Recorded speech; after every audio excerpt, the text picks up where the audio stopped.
The transfer portal is officially open, and the Indiana Hoosiers need to go after Josh Dix from Iowa.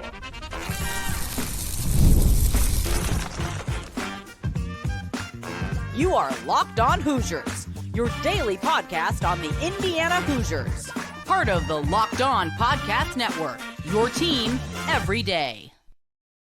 Welcome, and it is the Locked On Hoosiers podcast. I'm your man, Jacob Goins. I appreciate you being here, making this your first listen or your first watch every single day. We are part of the Locked On Podcast Network, which is your team every day. Today's episode of Locked On Hoosiers is brought to you by Game Time. Download the Game Time app, create an account, and use the code LOCKEDONCollege for $20 off your first purchase. Well, thank you so much for being here. Again, apologies for no episode Friday. Got everything fixed. We're back up and running, and we're ready to go. We're going to give you some tournament updates now that the Sweet 16 is set. And I know your Indiana Hoosiers weren't in there, but the Big Ten has represented pretty well. Also, Indiana women fall short against South Carolina. We'll give you some talk about that as well. Plus, who's going to stay and who's going to go off of this Indiana men's basketball team. Now that the portal is officially open, we're hearing that meetings have begun between new head coach DeVries and the players who are thinking about or may not be thinking and aren't being told to enter the transfer portal. More on that in just a little bit. But as of today, March 24th, on this Monday, the NCAA transfer portal for college basketball is officially open. And I've told you how I think this is a broken calendar, right? You hear a lot of the football coaches complain about this. You hear a lot of basketball coaches complain about this because you still have 16 teams that are competing in the NCAA tournament, others competing elsewhere, doing whatever they want to do.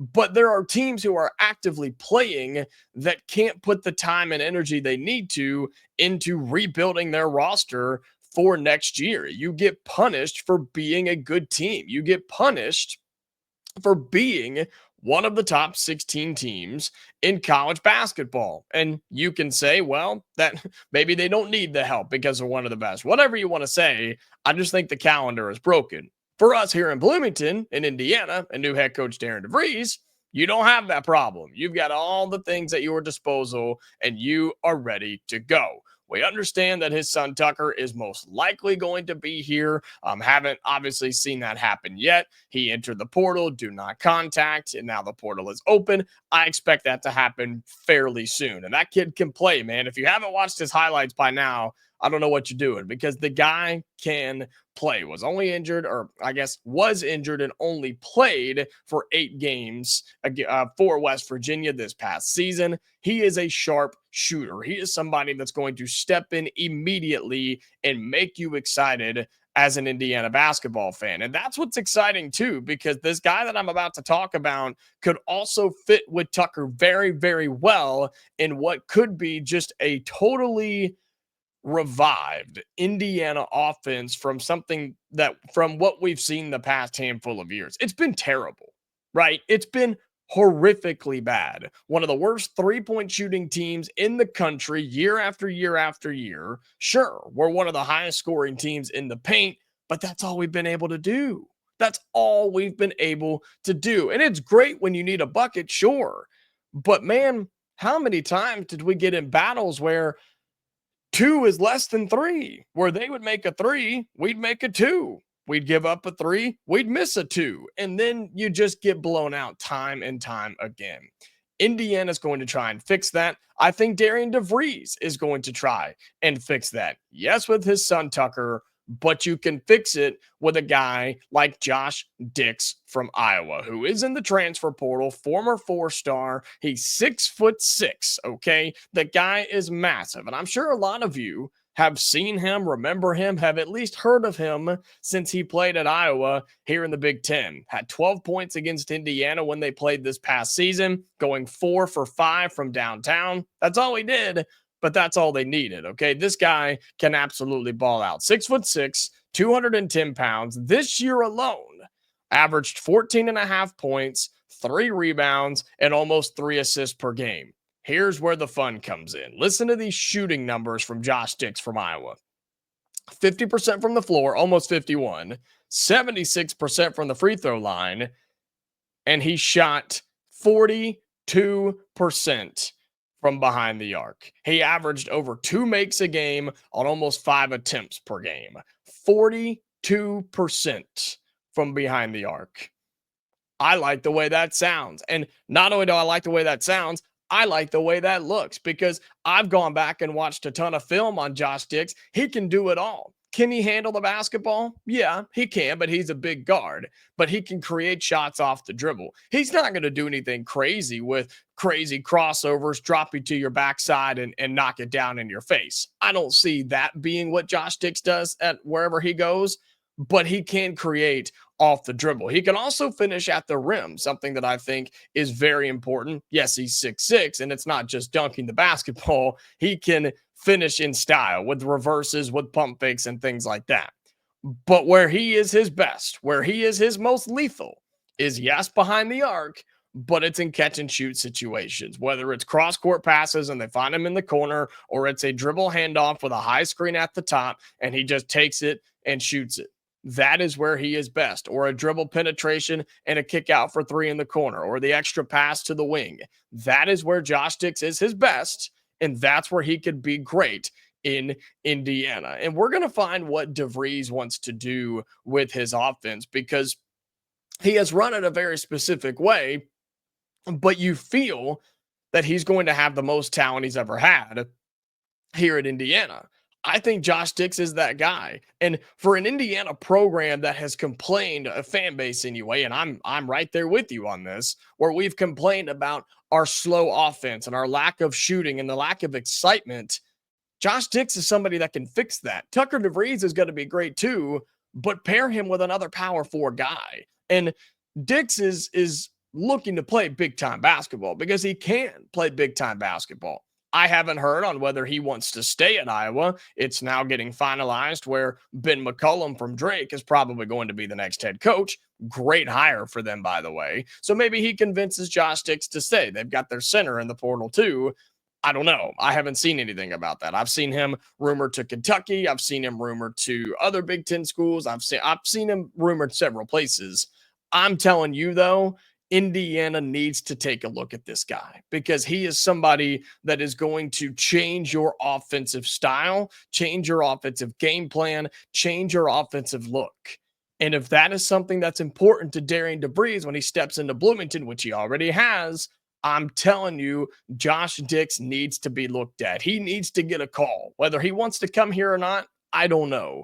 But you need to make that phone call because I think he is somebody that can elevate your offense. Is he the go-to just playmaker down the stretch? No. He's got game winners in his past, though. We've seen those. I just think he would be a great addition to a roster that we don't know what it's going to look like come next year. And that's what we're going to talk about next, is who's going to stay and who's going to go. We've heard that meetings have started between the coaching staff and the current players. We'll talk about how those could go and what we should predict to really see on this roster next year. We'll talk about that coming up next right here on the Locked On Hoosiers podcast. Today's episode of Locked On Hoosiers is brought to you by 5 Hour Energy. Daylight savings, it's still getting to me. And if you're feeling that lost hour of sleep, as I do every day, 5 Hour Energy has your back. The extra sunshine means more time for fun, but sometimes you need a little boost to power you through. Whether you're staying up late watching the NCAA tournament, goodness, I've done that, squeezing in a round of golf after work, trying to do that too, or just trying to keep up with your busy day, 5 Hour Energy gives you that quick, refreshing pick-me-up whenever you need it. Look, I've been staying up late on Thursdays and Friday and Saturday and even Sunday watching all the tournament action. And so today, I'm going to stop and get me a 5 Hour Energy because it gets me going today. It's going to get me ready for this dreary Monday that we've got upon us. Head to 5hourenergy.com to find over 15 flavors to choose from, including watermelon, blue raspberry, and peach mango. You can even build your own 12-pack or 24-pack delivered right to your door. Need one now? Grab a 5 Hour Energy shot at your local grocery or convenience store. They're everywhere. Stock up today and stay energized with 5 Hour Energy. Welcome back into Locked On Hoosiers. Appreciate you being here, making this your go-to spot for all things Indiana athletics. And want to say thank you. Thank you to all of my YouTube watchers, my YouTube viewers, listeners, however you take it in on the video version. We got over 5,000 subs on YouTube. So thank you so much for that. It is a huge deal to me. It's a huge deal to the folks at Locked On because the Hoosier show is growing like crazy. So thank you so much for doing that. Really, really do appreciate it. And you know the drill. Now we're making our way to 5,100. So be sure that you subscribe to our channel if you have not already. Comment your thoughts down below. Start throwing some names out there. Who should Indiana go after in the transfer portal now that it's officially open? And be sure you like this video as well. And for my audio listeners, you know the drill. Be sure you follow us there. Leave us those 5-star reviews. Turn on those notifications. I don't want you to miss any episodes of Locked On Hoosiers. So thank you so much for doing that. And with the portal now officially open, we have already gotten some word, right? That Gabe Cupps was going to enter the transfer portal, backup guard for Indiana, who did not participate this past year due to injury, and former Mr. Ohio basketball. He's going to now transfer out. I don't think he's going to return. And I think that's probably going to be the situation with Malik Reneau as well. As of this recording, there has been no news reported about Malik's status. I've heard some things through the grapevines that the conversations were happening. It was about 50-50 on whether Malik was going to stay or going to go. But if what I'm hearing about the coaching staff is true, which I think a full reset is definitely on the table, I wouldn't be surprised if that's the way on the roster too. Now, does Darian DeVries want to step in the same way Mark Pope stepped into Kentucky, where by the time he got off the jet in Lexington, there was not a single player there? No, I don't think so. And that's not the case. Obviously, he's having conversations right now as we speak. As you watch and listen to this, conversations are being had between coaches and players, between DeVries and the players on the current roster. That's Malik Reneau. That's Miles Rice. That's Mackenzie Mgbako. That's guys like that who still have eligibility, who pretty much have to decide what they want to do moving forward. And as I've told you in the past, and I'm going to tell you again right now, this is a two-way street. Remember, this is not Malik Reneau holds all the cards and, yeah, I'm going to think about it and see if I go get a better offer. But if I don't, then I'll come back to play.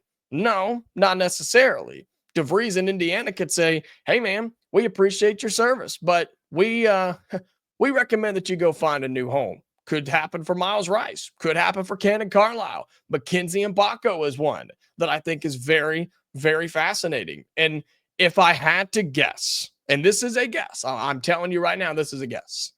I think Cannon Carlisle will transfer. I think Miles Rice will transfer. I think Malik Reneau will transfer. But I have a weird feeling that DeVries might want to hang on to Mackenzie Mgbako because of the potential. And we have seen it several times in one-off situations, right? We've seen Mackenzie Mgbako be great. I was hoping for the sophomore surge this past season. That didn't happen. But you see that it's in there, right? You see that he's got the shooting. He's got the IQ. He's got the athleticism to be really, really good. I don't think he has the defense. I don't think he has the effort to be great right now.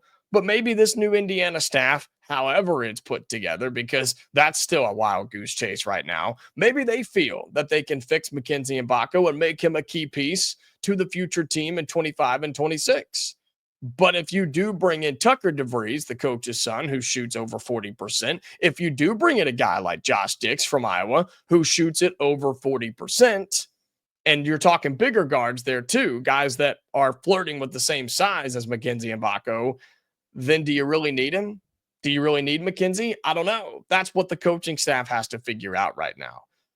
But with guys like Malik Reneau, I feel, especially with the post that he made, right, the graphic that was put out with him thanking Indiana and entering the portal and things like that, I think he's gone. And I'm going to be really honest with you. I think that's probably best. He was fun to have here. He was here during a really difficult time of Indiana basketball. And I think it's probably best for both sides just to move on. It's not a breakup, right? Nobody dumped the other. It's just kind of a, we hear this in coaching all the time, a mutual parting of ways, right? That seems to be what happened here. And good luck to Malik. Good luck to Gabe. And good luck to whoever else decides to leave or maybe voluntold to leave this Indiana program. I just I feel like a hard reset, a hard flush is almost inevitable here with this roster. Remember, guys like Umar Ballo, Trey Galloway, they've lost their eligibility. Haven't heard any updates on Luke Goody and his appeal to get a fifth year because he's out of eligibility right now, but he's trying to appeal for that fifth year as so many athletes are, but you're doing it with the NCAA, so good luck with that. But hopefully he does. And I think he would be somebody the staff would keep around because why would you not? That guy plays, he plays as you know what off, man. He plays hard. He shoots the ball nicely. I think he could fit into a DeVries offense where they're talking about pushing the basketball, go, go, go, go, go, which is why his son Tucker will fit nicely, which is why I think a guy like Josh Dix would fit really nicely because this staff wants to push the basketball. DeVries said it in his opening press conference. We want to score in the first 12 seconds. We want to take advantage of teams' turnover, the other team's turnovers and missed shots. That's what Indiana needs to do. The guys on this current roster don't do that. They never have done that. I have begged for that on this show for months and months and months. My everydayers, you know this. Since the start of basketball season, I said this is where Indiana can get the advantage is push the basketball. But they never did. That's not the Mike Woodson way, which is crazy coming from the NBA, but it is what it is. He's done, he's gone, and we move on. I just don't know how many guys on this roster are going to hang around. And again, I think it may be healthy to just say, we appreciate your service, but we're coming in and doing a hard reset. And I think that's going to be the situation with the staff too, from what I hear. Maybe a couple of stragglers here and there, maybe a couple of people hang on. But I think DeVries is going to come in and just completely wipe this thing out and reset this thing and build it from the ground up. And why would you not? There's not a whole lot to build on anyway. You've made the tournament once in what seems like the last decade, right? I know it's more than that, just seems that way. There's not a whole lot of foundation going on right now, which is why Mike Woodson no longer has a job. And that's what DeVries is going to do. Conversations are being had right now with guys on the team. I would say this before we move on. Don't get emotionally attached to any of these players. And if you are, I'd start to cut that tie real quick. But I have a weird feeling, Indiana fans, I have a weird feeling you're not going to be super upset if anybody leaves this team. That's just how I feel. I don't know, just based on the fan base, based off of the vibes, if you will. Don't know if anybody's going to be overly upset if one particular player or multiple players leaves from the current Indiana Hoosiers basketball roster. All right, coming up here in our final segment on Locked On Hoosiers, going to give you some tournament updates, right, from the men's tournament and the women's tournament as well. The Indiana Lady Hoosiers fall short against a really good South Carolina team, but the Big Ten representing well on the men's side. I'll have that for you coming up next in our final segment right here on the Locked On Hoosiers podcast.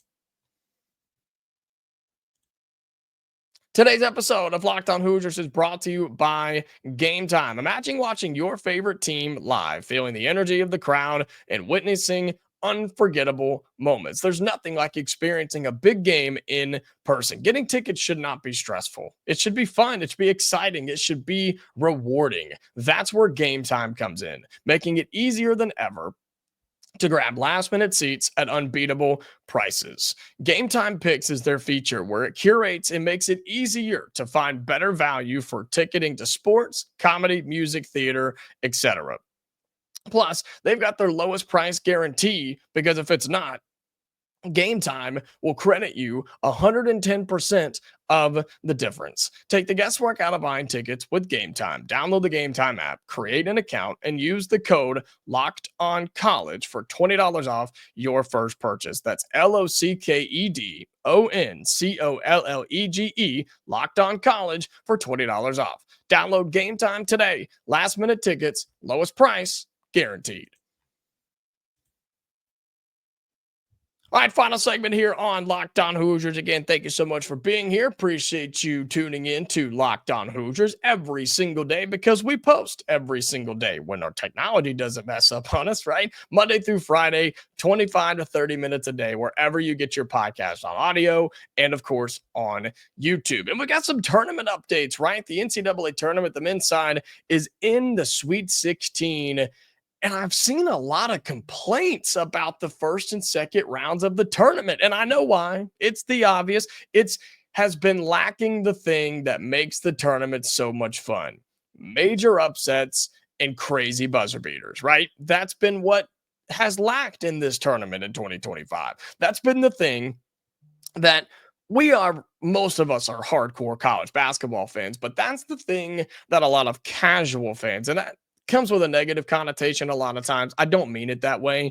That's where a lot of people who don't watch throughout the regular season, but they tune in for the tournament, that's what gets them coming back is, oh my goodness, the 13 seed, right, upsets the 4, or you've got a buzzer beater in double overtime from half court.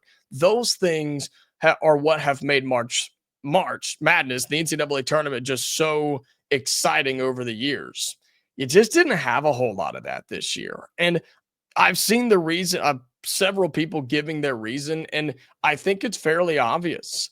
NIL is at an all-time high. And you have this thing called the transfer portal where major teams can go and get and cherry pick the best players and they can pay them to come and play at their school, which is why you saw a lot of these lower mid-major teams just didn't really have a chance. Sure, there were some upsets. Drake beat Missouri. I called that one. I said that was a great pick because of how good Ben McCollum is. So good, he's about to take the job at Iowa, right? You had a couple of other upsets around there, but UC San Diego was a popular pick to beat Michigan. That didn't happen. Yale was a popular pick to beat A&M. That didn't happen. People were picking Grand Canyon to beat Maryland. That didn't happen. More on them in a moment. But then you might say, well, hey, didn't Colorado State, the 12 seed, beat Memphis, the 5 seed? Yeah, they did. And that's an upset technically according to the seed. Colorado State was favored in this game. They were the betting favorite. Colorado State was. So I don't really call that an upset. Arkansas is probably the only team that is considered upset because they beat the 7 seed Kansas and then they took down St. John's, which is a big upset. And St. John's just can't score the basketball, man. They're one of the worst shooting teams in the country. Came back to bite them. And John Calipari gets Rick Pitino again. But you look at the Sweet 16, it's a 3 seed, it's a 4 seed, it's a 1 seed, 2, 6, 1, 5, 1, 4, 6, 2, 1, 4, 3, 2. I mean, it's all the big dogs. It's all the big seeds. The SEC is very well represented, and so is the Big 10. We've got Maryland, thanks to that buzzer beater right over Colorado State. Derek Queen, kid's a baller, man. He is really good. And coach said after the game, he went to that final huddle when they called timeout. He said, all right, who wants the ball? And Derek Queen said, I want the ball. And they gave it to him, and the freshman knocked it down. Really the only buzzer beater other than a end of game buzzer beater that didn't impact the outcome, but did impact the total for some of you, if you know what I'm talking about. So you've got Maryland represented there. Michigan State had to struggle with New Mexico. Are we allowed to say that they struggled with the Lobos in New Mexico? I'll say so. How about Michigan, a team that I told you way back in the beginning of the year that I really, really liked? Trey Donaldson, Danny Wolf, those guys are balling, and now they get the number 1 overall seed, Auburn, in the Sweet 16. How big of an upset would that be? And then you've got Purdue, of course, in the Sweet 16 as well. Hopefully they get smacked by Houston. So it's going to be a lot of fun in the Sweet 16. Big Ten played pretty well. SEC, of course, played really well.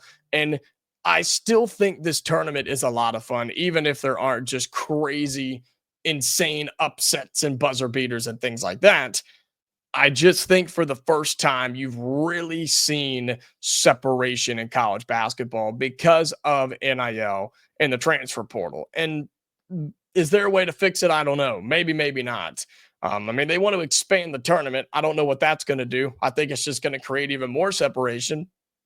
But overall, I do still think that the tournament has been a lot of fun. I personally do. Maybe you do, maybe you don't, but I think it has been a lot of fun. I also think the women's tournament has been a lot of fun as well. I want to shout out our Lady Hoosiers as the 9 seed, right? Winning their first round game. And your reward, unfortunately, being in the 8-9 game is you got to play one of those 1 seeds. And the Hoosiers ran in to the South Carolina Gamecocks, who are not as good as they have been in the past. And I think you saw that yesterday afternoon. Hoosiers jumped on them. It was just a lopsided third quarter that got us bit, right? Final score 64-53. It was the 26-14 third quarter that got the Hoosiers beat because you beat them by 3 in the first. You lost by 2 in the second. So, of course, you're up by 1 at the half. And then you tied them in the fourth quarter, 13-13. It was literally one of the 4 quarters that got you beat. But against that South Carolina team, that's all it takes. And so, again, I think it was a good season. I think it was something to celebrate. Terry Moore had some really good comments after the game about they're happy with it. They're not, I guess they're not pleased with it, but they're happy with where they are, but they know that they can be better. And she knows that this program can be better as well. And man, you've seen so many good players come through Bloomington on the women's side. I expect that to still be the case. I expect there still be investments on that side of it as well. And man, women's basketball is so competitive, but that field has started to grow a little bit, thankfully, from rather than 2 or 3 teams at the top, you're starting to see a lot more teams like Indiana compete and be very competitive on a regular basis. And so congratulations to the Indiana Lady Hoosiers, falling short, unfortunately, in the second round of the NCAA tournament, but on a great season there for head coach Terry Moore. All right, that's going to do it for today's episode of Locked On Hoosiers. Thank you so much again for being here. Cannot stress that enough. All right, if you're listening on audio, follow us, leave us a 5-star review, turn on those notifications. All right, if you're on YouTube, like this video, leave your thoughts in the YouTube comments. Who in the transfer portal should Indiana go after in men's basketball? And subscribe to the channel if you haven't already. All right, we are back tomorrow, Hoosier fans. So until then, stay safe, and I'll talk to you later.